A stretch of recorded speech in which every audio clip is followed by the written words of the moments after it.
Assalamualaikum warahmatullahi wabarakatuh. Bismillah walhamdulillah. Wassalatu wassalamu ala rasulillah wa ala alihi wa sahbihi wa mawalah. Amma ba'du. Sebelumnya yang saya hormati Gurunda Bapak Dr. Andes Cecep Harudin MAG. Perkenankan Ananda yaitu Kamil Ihza untuk menjelaskan beberapa materi yang Bapak sampaikan pada mata kuliah dakwah antar budaya, yaitu diantaranya mengenai konsepsi Al-Quran tentang manusia, yang dimana bahwa Al-Quran memiliki beberapa pengertian tentang manusia ini yang terkonsepsi dengan istilah-istilah yang memiliki arti-arti tersendiri, yaitu diantaranya nama-nama manusia dalam Al-Quran sejatinya menjelaskan tentang hakikat manusia dalam Al-Quran itu sendiri, yang dimana manusia ini memiliki hakikat dalam Al-Quran itu. Penjelasan tentang nama-nama manusia dapat menjawab pertanyaan mengenai apa manusia dan siapa manusia. Di dalam penjelasan ini nanti akan terjawab, karena Al-Quran menyebut beberapa istilah untuk menamai manusia dengan 5 istilah. Nanti akan saya sebutkan 5 istilah itu yang memiliki arti masing-masing dan maksud dan makna tersendiri di dalam penyebutannya. Istilah yang pertama yaitu mengenai manusia dengan kata al-bashar. Saya mengambil penjelasan oleh 2 ulama terkemuka, yaitu yang pertama Profesor Quraisy Shihab. Kita tahu bahwa beliau adalah seorang ulama ahli tafsir yang terkenal dengan tafsir Al-Misbahnya. Di dalam Al-Quran surat Al-Kahfi ayat 110, kata al-bashar ini diterangkan yaitu Qul innama ana basyarun. Qul innama ana basyarum mislukum yuha ilayya annama. Kemudian dijelaskan juga di dalam surat Ar-Rum ayat 20. Min turabin summa iza antum basyarun tantashun. Basyarun tantashun.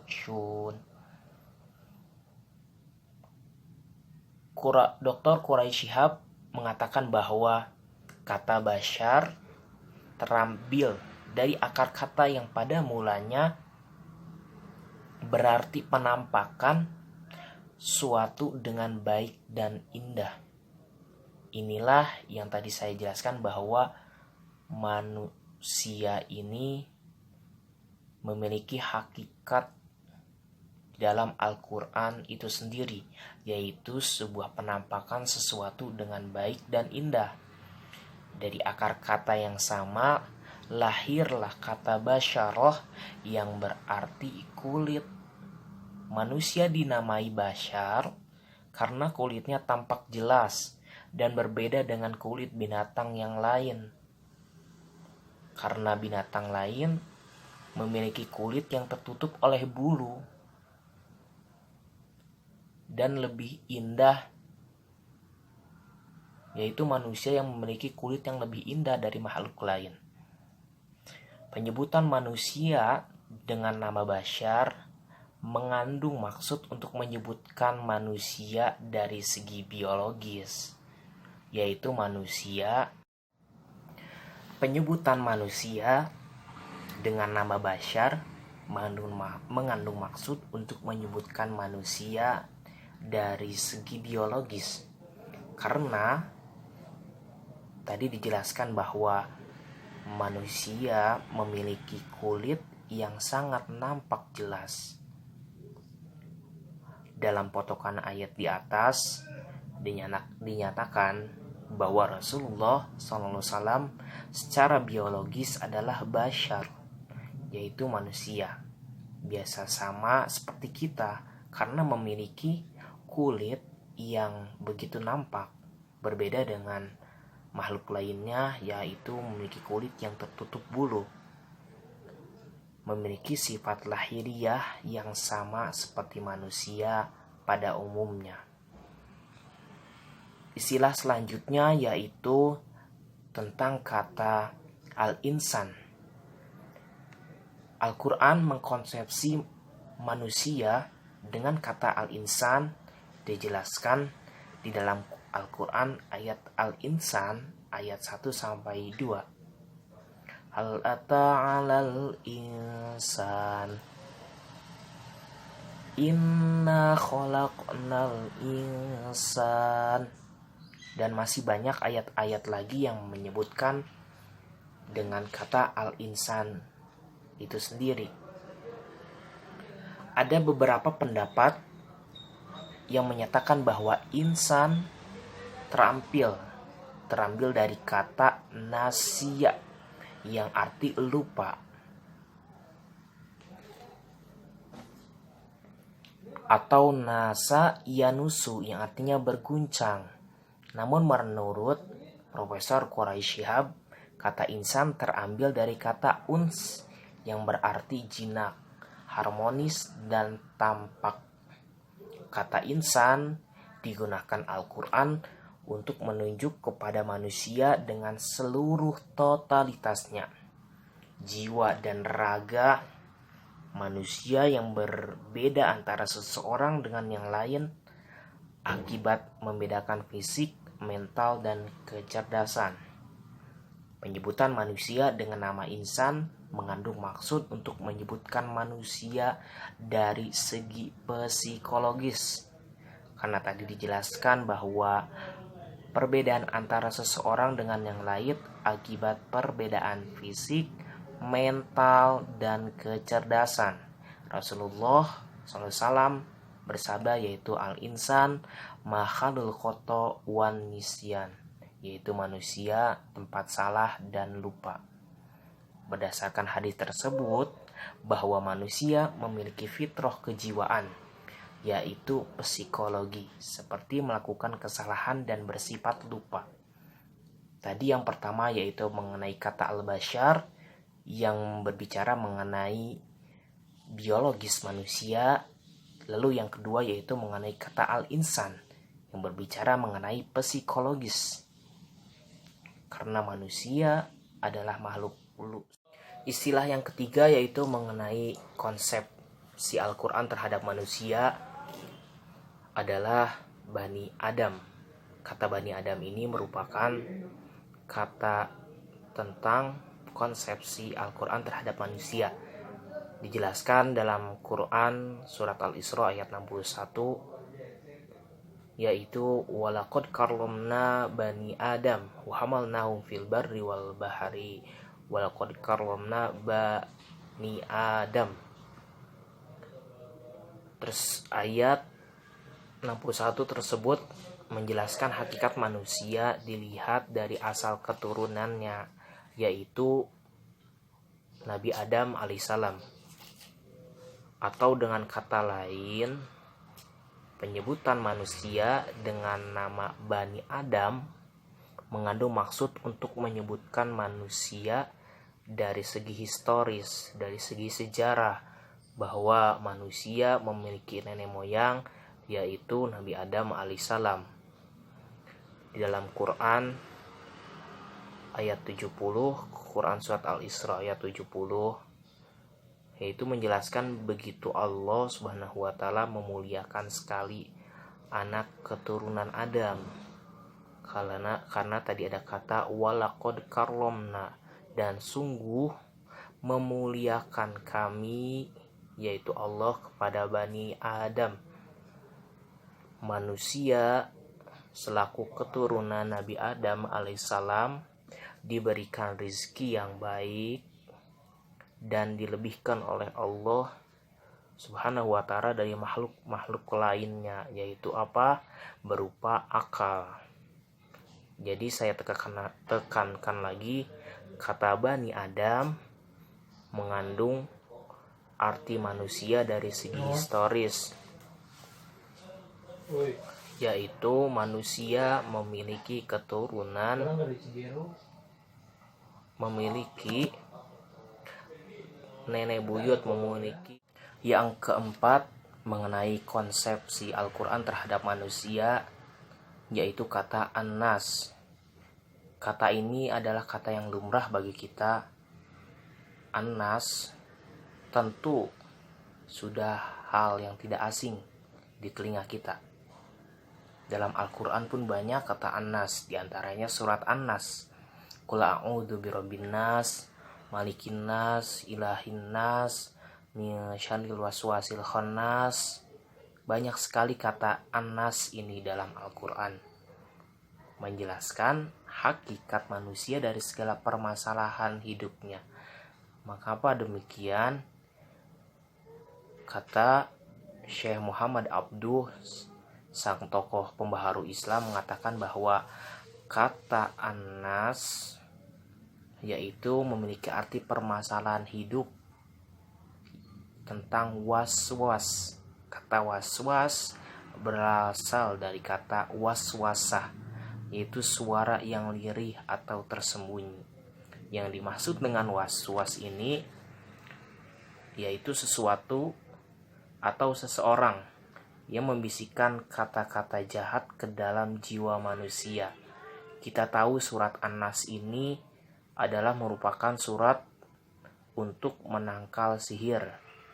Ketika Rasulullah SAW terkena sihir yang disebut dengan surat Al-Mu'awwizatain, yaitu An-Nas dengan Al-Falaq, makanya dinamakan was-was, yaitu sesuatu atau seseorang yang membisikkan kata-kata jahat ke dalam jiwa manusia.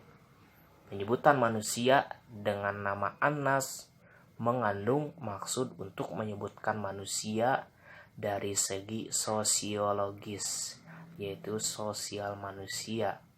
Karena surat An-Nas ini mengenai permasalahan hidup, segala permasalahan hidup manusia.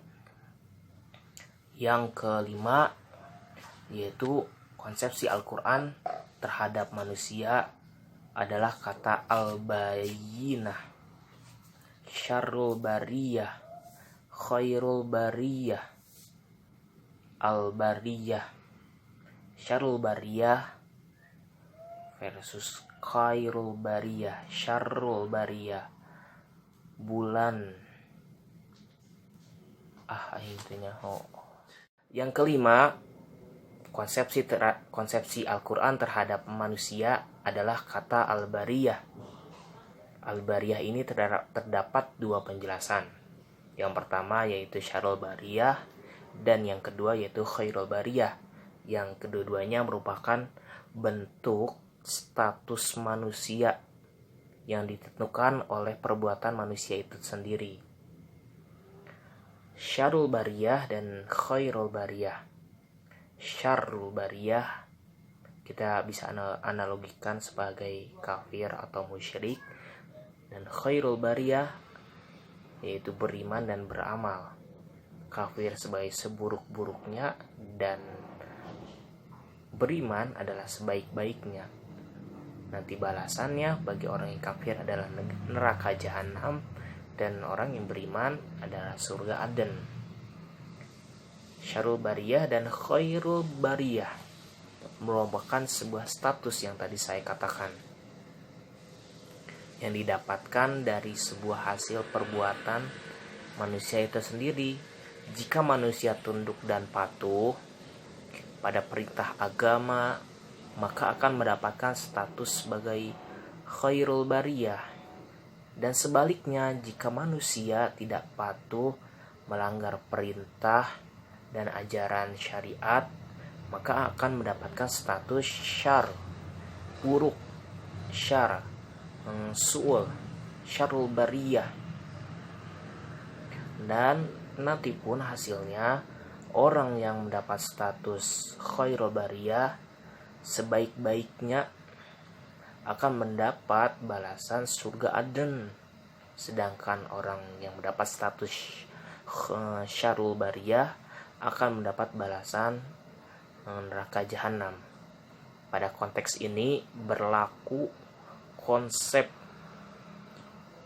Al-Quran terhadap manusia akan mendapatkan sesuatu sesuai apa yang dikerjakannya, hingga dikatakan yaitu khairul bariyah dan syarul bariyah merupakan status.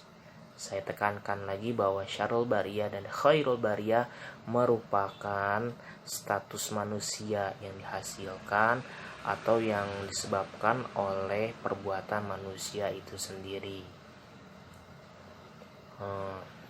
Jadi dari kelima konsep Al-Quran terhadap manusia tadi, yang pertama yaitu mengenai kata al-bashar, menyebutkan bahwa manusia secara biologis, tentang manusia memiliki kulit yang nampak jelas, tentang sifat, berarti ini menjelaskan mengenai biologis manusia, yaitu sifat-sifat kemanusiaan. Yang kata kedua yaitu al-insan, secara psikologis, mengenai tentang kejiwaan dan fitrah manusia. Yang ketiga tadi ada kata Bani Adam, tentang historis sejarah, bahwasanya manusia memiliki kakek buyut, memiliki nenek buyut, yaitu Nabi Adam alaihissalam. Kata yang keempat tadi ada An-Nas, yaitu berbicara mengenai sisi sosiologis manusia, yaitu masalah kehidupan sosial. Karena kalau kita lihat lagi dalam surat An-Nas, dijelaskan bahwa Rasulullah SAW terkena sihir. Nah, inilah yang menjadi masalah kehidupan sosial ketika itu. Kata yang kelima, yang terakhir, yaitu tentang al-bariyah. Al-bariyah ini ada dua penjelasan, yaitu khairul bariyah dan syarrul bariyah. Khairul bariyah adalah bentuk status manusia yang dihasilkan oleh, yang dilakukan dan disebabkan oleh perilaku manusia itu sendiri. Jika ia beriman, jika ia mengerjakan amal soleh, amal ma'ruf nahi mungkar, maka akan mendapatkan status khairul bariyah. Namun sebaliknya, jika manusia itu musyrik, jika manusia itu fasik, maka akan mendapatkan status syarrul bariyah. Mungkin itu saja yang akan saya dapat jelaskan. Mohon maaf kurang lebihnya. Wallahu muwafiq ila aqwamit thoriq. Summa salam. Assalamualaikum warahmatullahi wabarakatuh.